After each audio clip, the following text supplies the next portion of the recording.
Welcome to this custom-tailored deep dive. We are really thrilled to have you with us today. We spend a lot of time unpacking massive historical events on this show, but today's mission is something incredibly special. Yeah, it really is. We are exploring the February Revolution of 1917, and we're looking at how, in the span of just 8 chaotic days, a 300-year-old dynasty, the massive Romanov Empire, just completely collapsed. It's a staggering sequence of events when you actually sit down and look at the timeline. It's one of those rare historical moments where decades of intense pressure suddenly release all at once. Exactly. And our goal today isn't to give you that dense, overwhelming history book feeling. We really want to extract the real aha moments about how empires actually collapse in practice. Right, the mechanical failure of an empire. Yes. And we're pulling all of our insights today from a highly comprehensive Wikipedia article on the February Revolution. It details everything from the street-level protests over bread all the way up to the high-level military blunders that just doomed the monarchy. And what makes this particular source material so compelling is that it captures the sheer, unpredictable chaos of those 8 days perfectly. It really shows how fragile, seemingly permanent power structures truly are. Okay, let's unpack this, because right off the bat, we need to set the stage. The event is called the February Revolution, but if you look at a modern calendar, it actually happened in March. If we connect this to the bigger picture, that naming quirk is actually a perfect metaphor for how disconnected Russia was from the rest of the world at that time. Oh, how so? Well, modern Europe was using the Gregorian calendar, which is the one we use today, making the events fall in March. But the Russian Empire was still stubbornly using the archaic Julian calendar, making it February. Just literally living in the past. Exactly. And that temporal disconnect is just the tip of the iceberg. This isn't just a story about a king losing his crown. It is a masterclass in what happens when leadership becomes fatally disconnected from reality. Let's talk about that disconnect, starting with the deep roots of the conflict. You have Imperial Russia relying on completely archaic social structures. The vast majority of the population were peasants. Who were treated incredibly harshly by a very small class of landowners. Right. And then working conditions for the rapidly growing number of industrial laborers in the cities were just abysmal. And all the while, you've got Western democratic ideals quietly spreading through those lower classes. The structural foundation of the country was fundamentally incompatible with the modern world it was trying to compete in. You had this rapidly growing political and social consciousness among the working class, the proletariat, but they were trapped in an autocratic system that stubbornly refused to modernize or share any real power. I like to think about it for you, the listener, like this. Imagine trying to run a sleek, high-demand 20th century nation using a buggy 19th century operating system. That's a great way to put it. It might hold together for a little while if you just leave it alone, but the moment you put it under serious stress, run too many intensive programs at once, the whole system is going to crash. And that ultimate stress test arrived in the form of World War I. And what a devastating catalyst it was. When the war started in 1914, there was actually a massive surge of nationalism. It temporarily united the country. People rallied behind the Tsar. But that didn't last long, did it? Not at all. That initial burst of patriotic unity evaporated rapidly under the sheer weight of the catastrophic losses they began to suffer on the Eastern Front.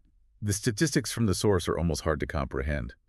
By early 1917, the Russian military had suffered 9.15 million casualties. It's just a staggering number. I really want that number to sink in for a moment for everyone listening. That is 1.7 million killed, almost 5 million wounded, and 2.5 million missing or taken prisoner. Yeah. 9.15 million people removed from the workforce, from their families, from the economy. With losses on that unimaginable scale, morale didn't just dip, it plummeted into the abyss. Mutinies became incredibly common, largely due to simple, grinding war weariness. Because they were just exhausted. Completely exhausted. And the troops that were left were dealing with incompetent commanders and severe logistical failures. They didn't have enough rifles, they didn't have enough boots, they didn't even have enough food. By the time we get to the eve of the revolution, the desertion rate was running at around 34,000 soldiers every single month. So the military is physically fracturing. Yeah. The operating system is crashing. And right at this moment, Tsar Nicholas II makes a decision in the summer of 1915 that becomes a catastrophic PR and strategic blunder. Oh, this was a massive mistake. He announces that he is leaving the capital to take personal command of the army at the front lines. What's fascinating here is how universally he was advised against doing this by his own ministers. It was disastrous on three distinct levels. First, it tied the monarchy directly and personally to every single unpopular military defeat. Right, before he could just blame his generals. Exactly. Now, if the army lost, it was explicitly the Tsar's fault.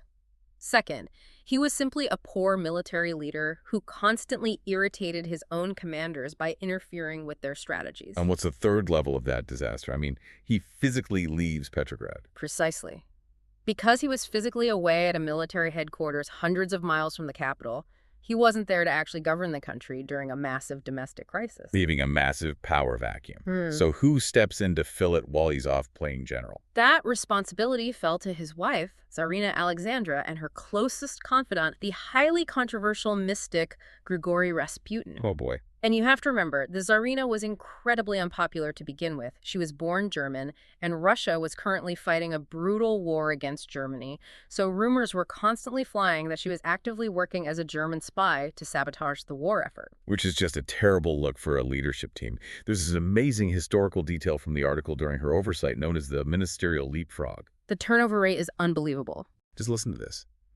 In 17 months of the Tsarina managing the domestic government, Russia went through 4 prime ministers, 5 ministers of the interior, and 3 war ministers in just 17 months. It's the equivalent of a modern corporation completely replacing its entire C-suite every few weeks during a bankruptcy.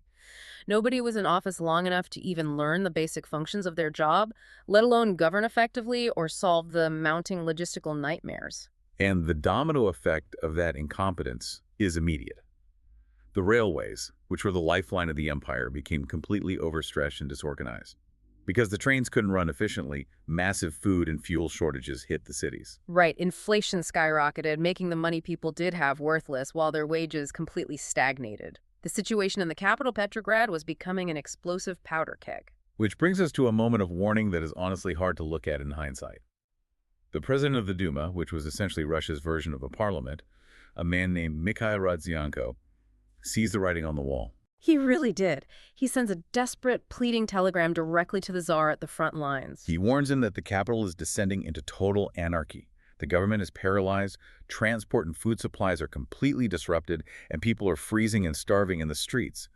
Rodzianko ends the telegram by begging the Tsar to form a new government immediately, stating, "Any procrastination is tantamount to death." A crystal clear, undeniable red flag from one of the highest placed, most loyal officials in the empire. So how does the Tsar react to this dire warning? He reads it, gets irritated, and says, again, "This fat Rodzianko has written me lots of nonsense to which I shall not even deign to reply." He calls him fat and ignores it. He doesn't just ignore it. He literally orders the Duma to dissolve itself instead of listening to their advice. It is the ultimate example of a leader completely isolated in his own echo chamber. He fundamentally misunderstood the reality outside of his military headquarters, utterly failing to grasp the severity of the crisis happening in his own streets. I really want you to think about that dynamic for a second. Think about times in your own life, maybe in your career or in organizations you've been a part of, where leadership ignored glaring red flags simply because they were too comfortable in their isolated bubbles. It happens all the time. When leaders dismiss the very people trying to save them, it's just writing nonsense. Structural collapse isn't just a possibility, it becomes inevitable. And that collapse finally arrives on the freezing streets of Petrograd. So you have this Tsar, isolated in his echo chamber, ignoring red flags. But you can only ignore starving citizens for so long.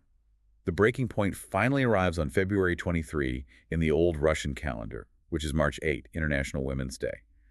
It's crucial to note that it was the women of Petrograd who truly sparked this revolution. The government had recently begun rationing flour and bread. The winter had been incredibly harsh, the rail lines were failing, and rumors of even worse food shortages were rapidly circulating. People were desperate. Women, many of whom were exhausted industrial workers themselves, had been standing in these endless, freezing bread lines for hours on end. And on that day, they finally had enough. They started marching. They protested the bread rationing, but they didn't just wander aimlessly. They marched directly to the nearby factories. They actively called out to the metal workers, the mechanics, recruiting over 50,000 workers to drop their tools and join them in a massive strike. They were demanding an end to food shortages, an end to the brutal war, and an end to the autocracy entirely. This wasn't a small, localized riot that the police could easily break up. It was an avalanche. Within a single day, nearly 200,000 protesters filled the streets of the capital. The sheer mass of humanity completely overwhelmed the local authorities. Faced with this massive uprising, the Tsar makes another deeply flawed decision from afar. He wires General Kabalov, the military commander in Petrograd, and orders him to suppress the impermissible rioting with rifle fire. He decides the solution is to shoot his own starving people to clear the streets. But there was a massive problem with that order, right? A critical logistical problem. The battle-hardened, fiercely loyal troops that usually enforced the Tsar's will are all away fighting at the Eastern Front. The military garrison left behind in Petrograd is massive, over 150,000 men, but they are mostly war-weary conscripts. Just regular guys. Yeah, these are young men, fresh from the villages or older reservists. They have zero desire to go to the front lines, and they have even less desire to fire on their own neighbors and fellow citizens protesting for bread. Which leads to the critical turning point of the entire revolution. On February 26, after some initial deadly clashes in the streets where soldiers did fire on crowds, the psychological toll breaks the military. Specifically, the 4th Company of the Pavlovsky Reserve Regiment learns that another detachment had clashed with demonstrators, killing civilians. The realization of what they are being asked to do really sets in. And they snap. They do. Instead of following orders to suppress the crowds, they break out of their barracks, they mutiny, and they actually open fire on the mounted police who are trying to control the protesters. That is the moment the power dynamic permanently shifts. The military, the ultimate enforcer of the state, had officially switched sides. Over the next day, the bulk of the entire Petrograd garrison mutinies. They seize the arsenal, grab 40,000 rifles, and start openly distributing them to the striking workers. The police are hunted down, government buildings are set on fire, and the authority of the Tsar in the capital simply evaporates. Here's where it gets really interesting. Because revolutions aren't just about winning chaotic street battles. They are about controlling the infrastructure, the flow of information, and the resources. Absolutely. And that brings us to a brilliant, quiet, strategic move by a man named Alexander Bublikov. Bublikov was acting as a commissar for a newly formed group called the Provisional Committee of the State Duma. These were the politicians desperately trying to establish some semblance of a new government amidst the absolute chaos of the mutiny. While everyone else is focused on the street fighting, Bublikov, with the support of a few mutinied soldiers, physically takes over the Ministry of the Ways of Communication. The Railway Ministry. Why is the transportation building the most important piece on the chessboard right now? Because in 1917, Russia, the railways were the central nervous system of the entire empire. Controlling the trains meant controlling all military and supply transport, but even more importantly, controlling the railways meant controlling the railway telegraph system. Which is huge. The telegraph was essentially the internet of 1917. It was the only way information moved faster than a train or a horse. And Bublikov uses that telegraph system to send a message that literally changes the course of history. He broadcasts a telegram to every single railway station across the vast Russian Empire, from the battlefront all the way to Vladivostok. He announces that the old government has fallen and the Duma is now in charge. There's a brilliant insight regarding this moment. By sending this telegram, Bublikov basically adjusted reality to fit the narrative he wanted. He told the entire country that the revolution was already a total success, a done deal, before the Tsar had even officially abdicated. Fake it till you make it, but on a massive geopolitical scale. He forces everyone to accept the new reality. And then Bublikov does something even more tactically impactful. He issues a strict order prohibiting any trains from traveling within 265 kilometers of Petrograd. That 265-kilometer exclusion zone is arguably the biggest tactical aha moment of this entire event. The Tsar, finally realizing the capital was actually falling, had dispatched a heavily armed loyalist force under General Ivanov to crush the rebellion. But he couldn't get there. Right. Because Bublikov controlled the rail dispatchers and the tracks, Ivanov's troops were literally physically blocked from reaching the capital. Think about that 265-kilometer exclusion zone. General Ivanov has all the guns, all the trained soldiers, and all the royal authority. But because Bublikov controls the train tracks and the telegraph wires, Ivanov is stuck in the mud. His trains are diverted, stalled, and left sitting on the tracks. It completely redefines what power means in a modernizing society. You don't need to defeat an army in open battle if you can just cancel their train ticket. The loyalist army had weapons, but they couldn't get to the fight. And with his reinforcements completely blocked, and his own royal train halted and diverted by rebellious railway workers, the Tsar was effectively neutralized. Which brings us to the surprisingly anticlimactic fall of the Romanovs. Stranded on a train in the city of Pskov, completely cut off from his capital, and surrounded by generals who realize the situation is hopelessly lost, Nicholas II finally faces reality. On March 2, he abdicates. He steps down, signing away the throne for himself and his young son. The next day, the crown is offered to his brother, Grand Duke Michael. But Michael looks at the absolute chaos, the armed workers and the mutinied soldiers, and wisely realizes he would have zero support.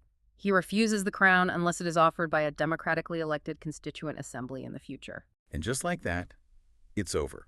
Without a grand final battle over a single weekend, a 300-year-old dynasty simply evaporates into thin air.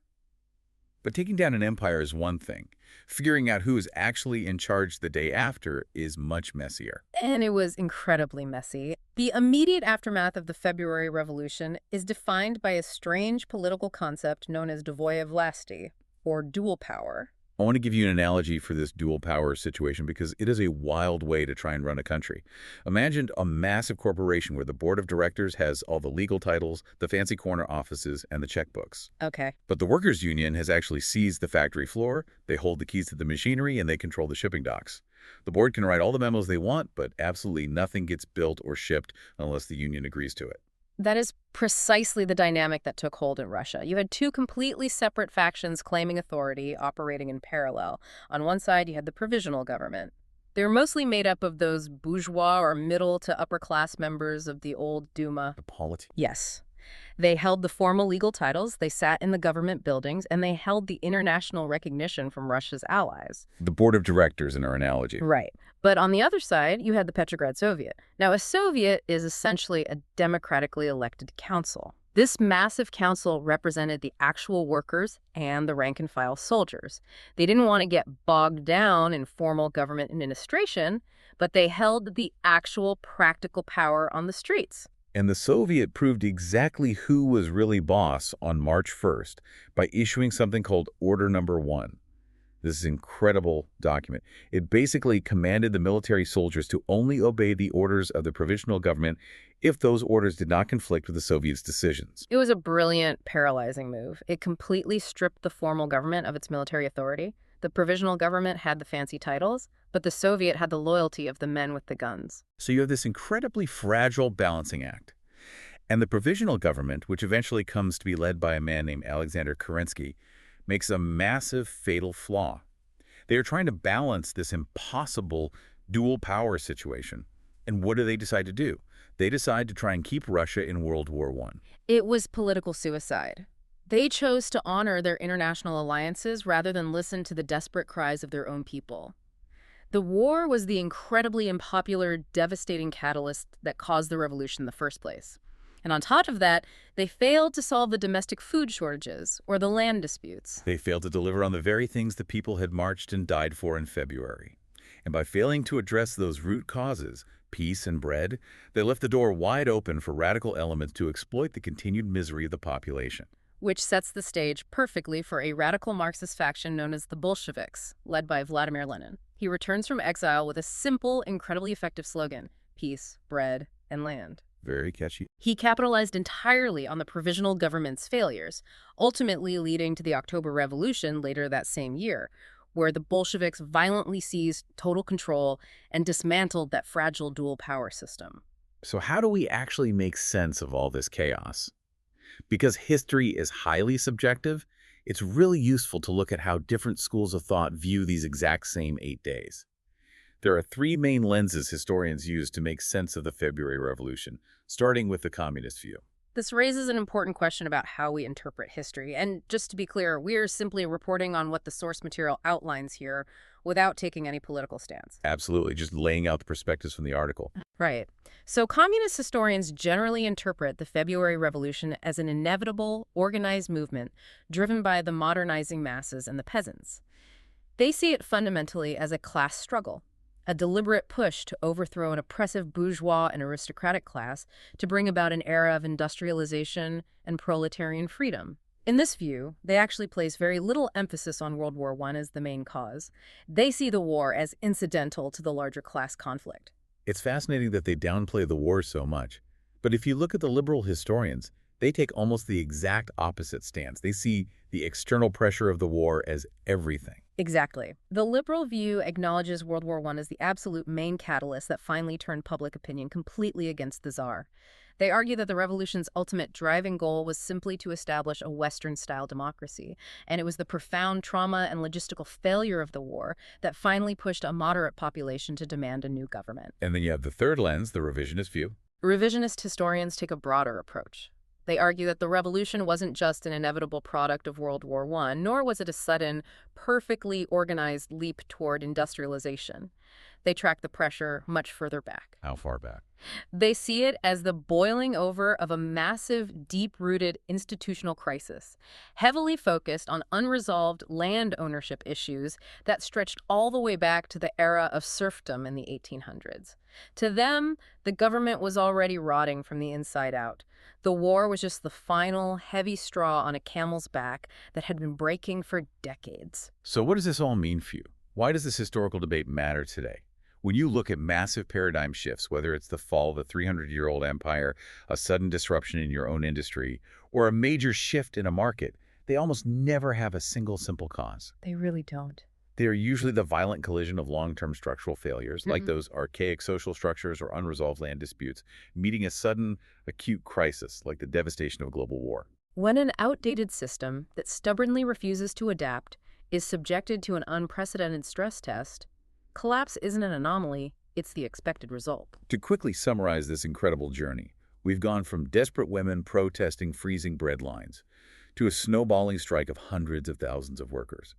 We watched the military fundamentally break and mutiny rather than fire on their own people. We saw the brilliant tactical seizure of the railway telegraphs that completely paralyzed a royal army. An incredible story. And all of it was fueled by an isolated leader who dismissed his own people's pain as nonsense. In just over a week, a dynasty that had ruled since the 1600s vanished. But before we wrap up today, I want to leave the listener with one final, deeply provocative concept from the source material to mull over. It goes back to Vladimir Lenin's strategy when he returned to Russia during that messy period of dual power. The concept of revolutionary defeatism? Right. When Lenin returned from Switzerland, he didn't just ask for a peaceful end to the war. He pushed a highly radical idea called revolutionary defeatism. He told his followers that the real enemy wasn't the foreign German armies they were fighting in the freezing trenches. He argued that the real enemy was actually their own domestic leaders. He was essentially saying the people who govern you are more dangerous to you than the people shooting at you. Exactly. He argued that the domestic leadership was sending the working class to die in an imperialist war simply to protect the wealth and capital of the elite.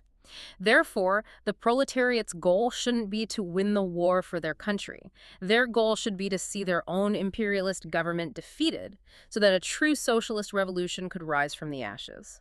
It completely flips the traditional narrative of patriotism and warfare on its head. I really want you to ponder that as you go about your day. Think about how incredibly profound, how deep a societal collapse must be for a population to be convinced that their own government, their own leaders, are a significantly greater threat to their everyday survival than a literal invading foreign army. It requires a total fundamental breakdown of trust between the governed and those governing them. It really does. Thank you so much for joining us on this deep dive into the February Revolution. We hope you pulled some amazing aha moments out of this history to apply to the systems, structures, and leadership dynamics in your own world. Keep questioning the narratives, keep looking for those long-term structural cracks, and we will see you on the next deep dive.